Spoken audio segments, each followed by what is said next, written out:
Alors, étant congolais, vous pensez que cela peut servir à la population congolaise? Oui, madame, c'est une question qui a secoué la toile, n'est-ce pas, tout au long de la semaine. Cette histoire des corridors où le président Joe Biden s'est rendu en Angola et où les États-Unis ont offert autour de 600 millions de dollars américains, n'est-ce pas, pour financer ces corridors-là, en vue de permettre, n'est-ce pas, l'exportation de minerais stratégiques de la République démocratique du Congo et de la Zambie. Alors, la question qui se pose ici, quelle est la part de la population dans tout ce qui se fait? La question qui se pose ici, quelle est la stratégie adoptée par notre gouvernement, n'est-ce pas, pour que nous ne puissions pas subir? La stratégie devrait-elle se faire en amont ou en aval? Est-ce que c'est trop tard ou bien... Madame, la stratégie devait se faire en amont. Diriger, c'est prévoir et scruter l'avenir.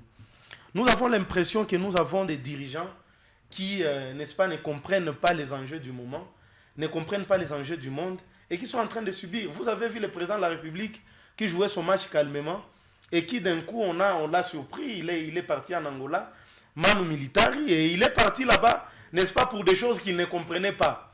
Maintenant, il a commencé à nous parler des projets d'Inga 3, il a commencé à nous parler d'autres histoires.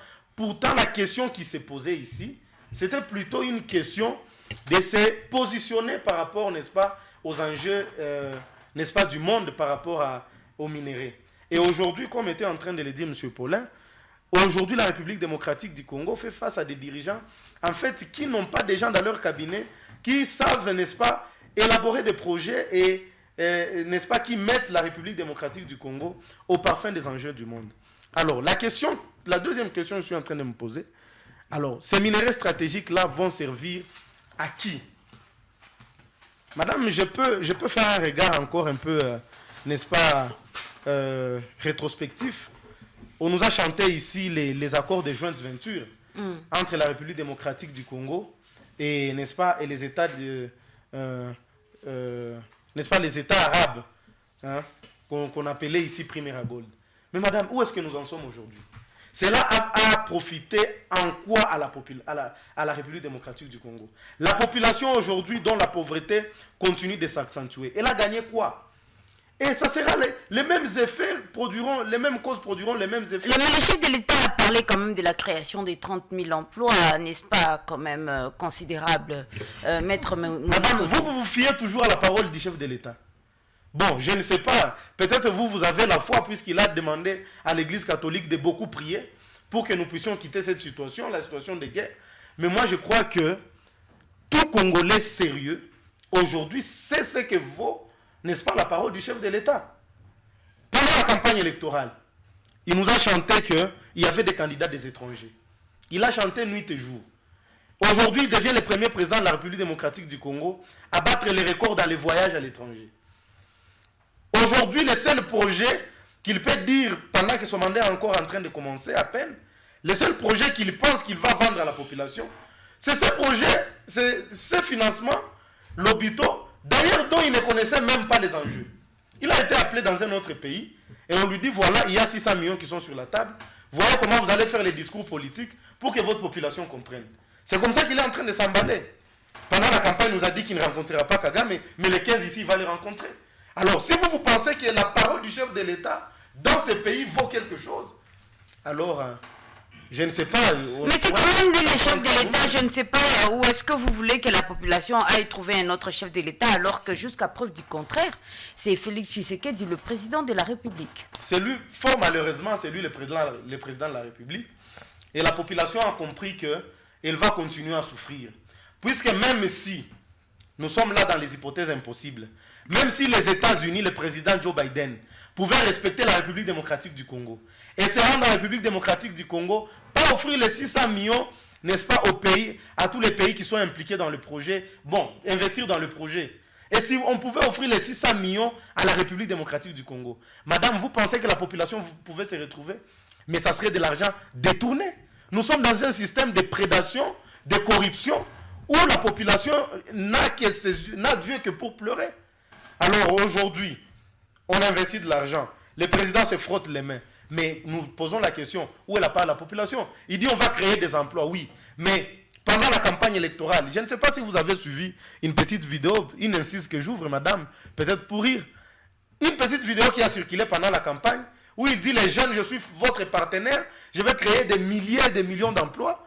Mais il n'y a pas, quand il est à Isiro, il dit, mais vous les jeunes, vous vous trompez. Vous pensez que c'est l'État... Académie. Vous pensez que c'est l'État qui va vous donner du travail? Ce n'est pas l'État qui va vous donner du travail. Investissez. C'est-à-dire, vous comprenez que c'est un monsieur qui peut vous dire une chose le matin, il vous change la nuit. C'est un monsieur qui ne sait pas que la parole d'un chef vaut une loi. Et c'est là que nous disons, est-ce que la République démocratique du Congo aujourd'hui est encore dirigée? Alors, qu'est-ce qui préoccupe nos dirigeants aujourd'hui? C'est ça même la question. Est-ce que ce sont les stratégies, comment on va se positionner par rapport aux stratégies qui se dessinent dans le monde, ou bien ce sont leurs intérêts égoïstes? Et vous savez bien aujourd'hui, ce qui importe au pouvoir, ce n'est pas de travailler dans l'intérêt de la population. Aujourd'hui, ce qui importe à ces régimes, c'est de voir comment on peut, n'est-ce pas, changer la constitution pour que le président dise, bon voilà, au lieu de 5 ans de mandat, je passe à 7 ans et on entre dans une autre république. Voilà, je recommence tout à zéro. Et il nous prend tous pour des idiots. Il chante partout. Je ne ferai pas de 3e mandat puisqu'il sait en réalité que lorsqu'on va changer la constitution, on va passer dans une autre république et les mandats précédents vont tomber. Il va recommencer le 1er mandat. Voilà la stratégie. Voilà tout ce qui importe nos dirigeants aujourd'hui. Et c'est là que nous, population, nous nous posons la question, nous leaders d'opinion, nous hommes politiques, est-ce qu'aujourd'hui la République démocratique du Congo se positionne par rapport aux enjeux mondiaux? Vous voyez le pays d'à côté ici qui nous intéresse. Pour vous, maître Moïse Toto, rien ne va se créer, rien ne va se perdre non plus dans ces corridors des hôpitaux. Madame, il nous a demandé de garder la foi, il a demandé à l'Église catholique de prier. Nous allons garder la foi, nous allons prier. Mais si tout dépend de nos dirigeants, madame, nous n'aurons rien. Monsieur Paulin a développé ici, n'est-ce pas, les infrastructures qui sont en état de délabrement aujourd'hui, très avancées. Si pas en état de délabrement total. Madame, vous imaginez, il y a des corridors qui se font. On exporte des minerais bruts. On amène dans d'autres pays où il y a les usines. Mais madame, qui bénéficie la population puisque la République démocratique du Congo commence à travailler pour enrichir les autres États? Alors, nous pensons que aujourd'hui, les mêmes étrangers qu'on a injuriés hier, les mêmes étrangers deviennent des alliés aujourd'hui. Les mêmes personnes qu'on a dit qu'on révérait au ciel, ce sont les mêmes personnes qu'on commence à rencontrer, que la population comprenne que la République démocratique du Congo est entre les mains des gens qui ne comprennent pas ce qu'ils sont en train de faire. Merci beaucoup. 09 92 93 82 16 084 30 35 225. Ce sont là les deux numéros de téléphone pour nous contacter et ainsi donc de participer à cette émission. Nous sommes en train de parler du corridor des hôpitaux. Quels sont les intérêts, les avantages pour la population congolaise dans ce projet? Prof Philippe Kaganda, bonjour et bienvenue à ces studios. Merci de rapprocher votre micro qui est déjà allumé. Vous l'avez éteint.